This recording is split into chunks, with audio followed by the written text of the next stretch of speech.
D'abord, ils ont commencé par El Harrach, parce qu'il faut voir le mouvement donc, des troupes coloniales, c'est Alger et El Harrach. La tribu d'Aoufia d'El Harrach, c'est toute une histoire. Vous savez que c'est pour un simple burnous rouge qu'ils ont massacré des milliers d'Algériens à El Harrach. Les militaires français avaient demandé à un Algérien de collaborer avec l'armée française.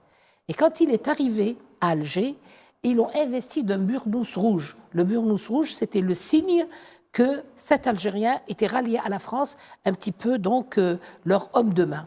Et en descendant et en repartant chez lui, il s'est fait agresser par un groupe de personnes. On lui a arraché ce burnous rouge, qui était le symbole de la puissance française octroyée à un caïd algérien.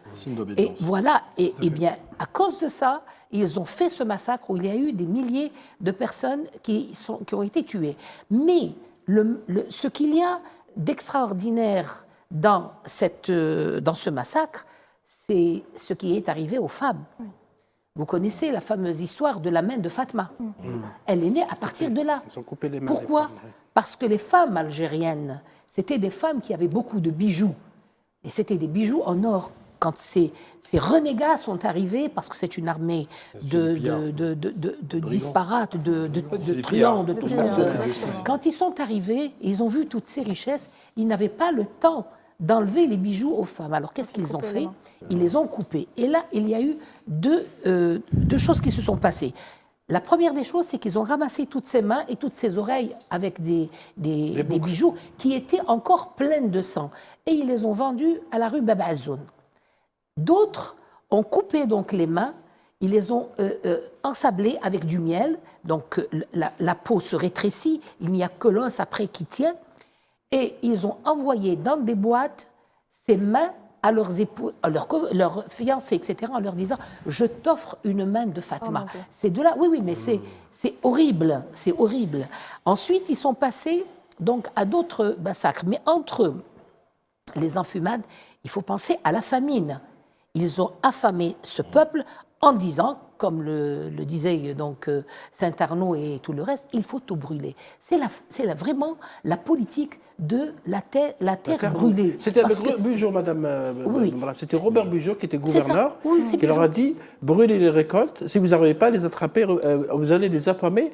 C'est là où est né donc, le concept de la politique de la terre brûlée. De la politique de. Bravo. Ouais. C'est ça, effectivement. C'est à partir de là qu'est intervenu le concept de la terre brûlée et ils ont fini avec les explosions atomiques pour vraiment exterminer un peuple. Donc vous voyez, c'est un début d'extermination massive des populations. Et il y en a eu d'autres. On parle des enfumades, mais on ne parle pas assez des gens qui ont été emmurés. C'est-à-dire qu'on les a placés, voilà par exemple l'affaire de Zeralda. Et le fait Zeralda, c'est le maire de Zeralda qui a pratiquement emmuré 45 personnes vivantes. Ça aussi, il faudrait que les gens, ou les historiens, ou les chercheurs penchent un peu sur cette question. Et ensuite, on a eu les enfumades. Il n'y a eu qu'en Algérie qu'il y a eu des enfumades. Aucun livre d'histoire ne rapporte des enfumades à travers le monde. Il n'y a eu, c'est-à-dire que tous les crimes coloniaux faits en Algérie, c'est des crimes uniques. C'est des crimes uniques. Par la suite, ils sont allés un peu plus loin, avant d'arriver donc à la période 54-62, c'est l'effacement de l'identité. Et moi, je parle de la loi sur l'assimilation. Vous voyez, aujourd'hui, les gens, les Français, entre guillemets, parce qu'il y a Français et Français, les véritables Français n'existent presque plus.